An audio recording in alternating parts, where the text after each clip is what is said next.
मो ना प्रतिभा खुंटिया। पानी समस्या टी मेन मुख्य वर्तमान समस्या होची पानी।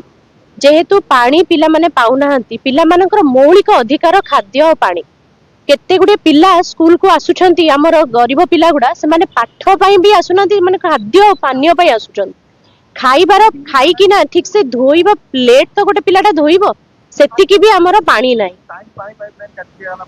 रविवार दिन आमे जानिनु पानी से केते बेले पाइपलाइन काटिचंती बा खोलाखोली करचंती। सोमवार जेतेबेले दीदी सहित आम पियन कथा होइचंती जे से संडे जणई थिले जे पानी पाइप एमती कटि जाइछि गछ काटिबा समय रे, सेडु दीदी कहिथिले हमर जे जल्दी तुरंत करि दियो जेंति सोमवार पिला माने आसिला बेले असुविधा न हो। तेणु सोमवार तथापि आमे अनेइलु, से माने कहले नाई 2टा बेले आसीबो, नाई 4टा बेले आसीबो। हो हेला से पियन पियन भाई हमर कहले से माने आसीकी सब ठीक ठाक कर देबे। जीसीसी भी जो कटक क्रिश्चियन एजुकेशन बोर्ड से माने आसीकी ठीक कर देबे, आपण व्यस्त होंतुनी। पिला माने आमे सेति पई काली गोटाई दिन बहुत कष्ट रे भी पिला तमे खाओ पियो जेमती कि ना भी चळै देलु। मैडम कर हमर देह भी खराब थिला, से भी जाई कि बोही की बाहरु पानी एई सामना घरु मागी की पानी आनी की बाल्टी बोही की आनी की पिला को भी आमे काली समिति करके देलु। पीवा पानी किनी की बोतल आनी की देइचु मिनरल।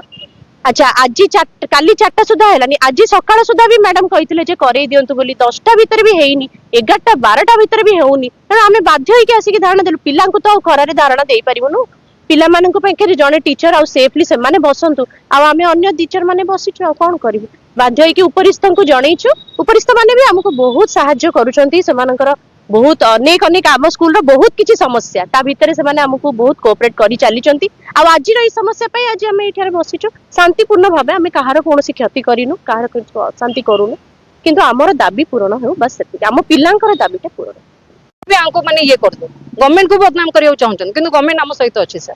जो क्रिश्चियन सोसाइटी अछि तो लाइन काटिछन, आज्ञा कोन पई लाइन के बात जानी सुन पिला हैराण भी, पिला छाड़ी के जिवे, टीचर हैराण भी, टीचर भी छाड़ दे। माने स्कूल बंद हो जोल चाहू बस से स्कूल पूर्ण मात्रा रे बंद करियो चाहछो। बहुत चेष्टा करिथिले आगरु अलगा बाटर मु से जिंस कहि परिबे ना। हम कोर्ट रे केस चलची, एबे पानी समस्या चलची, पानी समस्या भीतर कहूची बस पानी आसले हमें उठी जबे सर।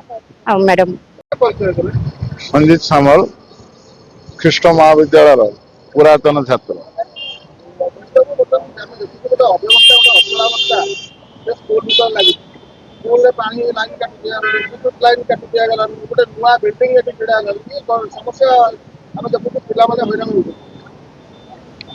जहाँ तो मुझे देखी से टीचर माने धारणा रे बसते से विषय बुझे जना पड़ा जे से 3-4 दिन है पानी लाइन कौन कटा जाइए, इलेक्ट्रिक लाइन भी कौन 5-6 दिन है कटा जाइए। बहु गरीब पिला माने पाठशाठ पढ़ुचंती, जो माने मिड डे मिल भी जो दिया जाउची सरकार तरफ से व्यवस्था पानी तो निहाती आवश्यक।